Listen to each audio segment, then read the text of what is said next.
बात लोकतंत्र की है। लोकतंत्र की सबसे बड़ी ताकत आपके मतदान चुनाव की है। बिहार के वोटर रिविजन का हंगामा अब एक कदम और आगे बढ़ गया है। कांग्रेस, समाजवादी पार्टी, डीएमके समेत कई दलों के नेताओं ने आज संसद के बाहर वोटर रिविजन को लोकतंत्र की हत्या की कोशिश कहा। संसद में विपक्ष ने जब यह प्रदर्शन किया, उसके एक दिन पहले चुनाव आयोग ने सुप्रीम कोर्ट में दाखिल अपने हलफनामे में कह दिया है आधार कार्ड वैलिड डॉक्यूमेंट नहीं मानने का फैसला उन्होंने बताया है। अब देखिए, चुनाव आयोग संविधान का हवाला देकर यह भी कह रहा है कि वोटर नागरिक है या नहीं, ये वो तय कर सकता है। सवाल यह है कि क्या चुनाव आयोग के स्टैंड के बाद एसआईआर प्रक्रिया पर विपक्ष के ऑप्शन खत्म हो रहे हैं? बड़ा सवाल। हंगामा आखिर ये जो हो रहा है ये कहां तक पहुंचेगा? आज बिहार विधानसभा में भी विपक्ष ने हंगामा किया है, वहां की तस्वीरें भी आपको दिखाते हैं। विधानसभा में इस मसले पर चर्चा की मांग की गई। इस बीच चुनाव आयोग के अब तक के आंकड़ों के मुताबिक आपको बता दें 18 लाख मृतकों के नाम मौजूदा वोटर लिस्ट में थे। 26 लाख दूसरे विधानसभा क्षेत्रों के वोटर बन चुके हैं, जबकि 7 लाख लोगों के 2-2 जगहों पर वोट थे। तो एक बार फिर से इस ग्राफिक्स को चला दीजिए। जो सबसे बड़ा हिस्सा है मृतकों के नाम मौजूदा वोटर लिस्ट में होना 18 लाख। अब चुनाव आयोग ये कह रहा है कि अगर 1.5 लाख के आसपास बीएलए हैं, ब्लॉक लेवल एजेंट्स हैं, बूथ लेवल एजेंट्स हैं, उन सबके काम को आप नकार रहे हैं जो उन्होंने फीडबैक दिया है। आप ये चाहते हैं कि जो जिनकी मृत्यु हो गई है या जिनको दूसरे विधानसभा क्षेत्र में वो चले गए हैं वोटर बनकर, या फिर जो 7 लाख लोग 2-2 जगहों पर वोट दे रहे थे, वो सब करने दिया जाए। ये रिपोर्ट देखिए, ये हम आपको बताना चाहते हैं कि कल संसद सत्र के पहले दिन ऑपरेशन सिंदूर पर विपक्ष ने तीखे सवाल किए थे। सवाल है कि ऑपरेशन सिंदूर पर दोनों सदनों में अगले हफ्ते बहस का समय फिक्स हो गया। अब एक मुद्दा तो निकल गया कि भाई उसमें 16 घंटे लोकसभा में, 9 घंटे राज्यसभा में बहस होनी है। तो अब वो समय फिक्स होने के बाद क्या विपक्ष बिहार के वोटर रिविजन को अपना ब्रह्मास्त्र मानकर चल रहा है? आधार पर ईसी का फैसला आया, क्या इसीलिए विपक्ष गरमाया? वोटर रिविजन की तकरार संसद तक आर पार, यही है आज के हल्ला बोल का बहस का मुद्दा। लेकिन पहले ये रिपोर्ट।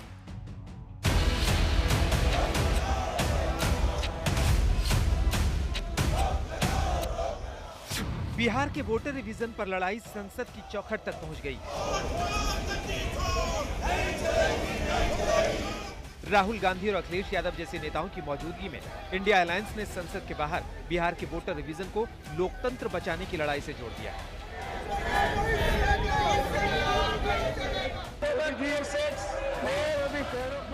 संसद के मॉनसून सत्र का लगातार दूसरे दिन भले हंगामे की भेंट चढ़ गया हो, लेकिन इंडिया अलायंस तय कर चुका है कि बिहार का वोटर रिवीजन देश का मुद्दा बने।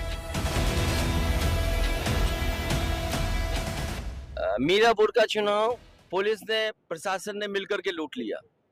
अयोध्या में चुनाव जो हुआ उसको लूट लिया। तो कितने हम उदाहरण दिए हैं, यूपी के तमाम उदाहरण हम दे सकते हैं जहां पर इलेक्शन कमीशन आंख बंद कर करके रहा। मुद्दा एसआईआर का नहीं है, ये मुद्दा भारत के लोकतंत्र का है। महाराष्ट्र में 1 करोड़ वोटर जो लाए गए वो सीधे भाजपा को चले गए, सहयोगियों को भी नहीं गए।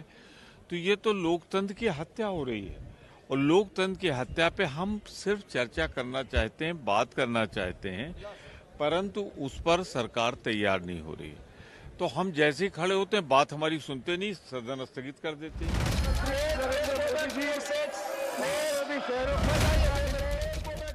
जहां देश की संसद तक विपक्ष का हंगामा हुआ, वहीं बिहार की विधानसभा में विपक्ष के नेता काले कपड़ों में आए थे। एसआईआर पर जो है विधानसभा में कम से कम चर्चा जो है कराई जाए। लोकतंत्र का सबसे बड़ा मंदिर बिहार विधानसभा है, और बिहार लोकतंत्र की जननी है, और यहीं से लोकतंत्र अगर समाप्त करने का कोई प्रयास करेगा तो हम लोग चुप बैठने वाले नहीं। ये हम लोग का मांग है कि जब वोटर वोट देने वाला जो लोकतंत्र के मंदिर में भेजता है, उसी के अधिकार खतरे में हो गई है, तो यहाँ सदन चलाने से क्या फायदा? आप इसको बंद कर दो, क्या जरूरत है?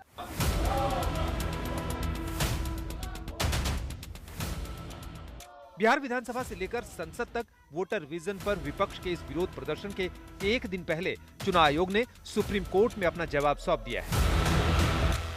चुनाव आयोग ने सुप्रीम कोर्ट में बिहार की स्पेशल इंटेंसिव रिवीजन प्रक्रिया में आधार कार्ड, राशन कार्ड और मौजूदा वोटर कार्ड को अमान्य डॉक्यूमेंट मानने का सुझाव अस्वीकार कर दिया है। चुनाव आयोग ने अपने हलफनामे में ये भी कहा है कि ये पता करना उसका संवैधानिक अधिकार है कि वोटर नागरिकता रखता है या नहीं, लेकिन किसी की नागरिकता सिर्फ इस बात पर खारिज नहीं होगी कि वो वोटर है या नहीं। इसकी अगर थोड़ी जांच होती है तो इसमें परेशानी क्या है?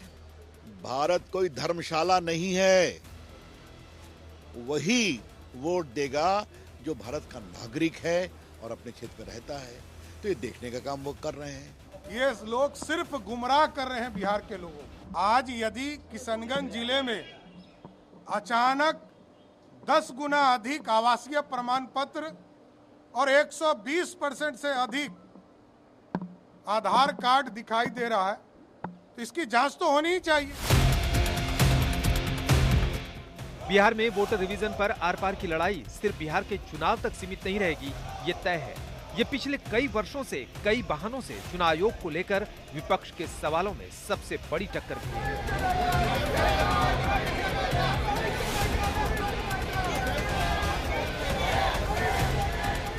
आज तक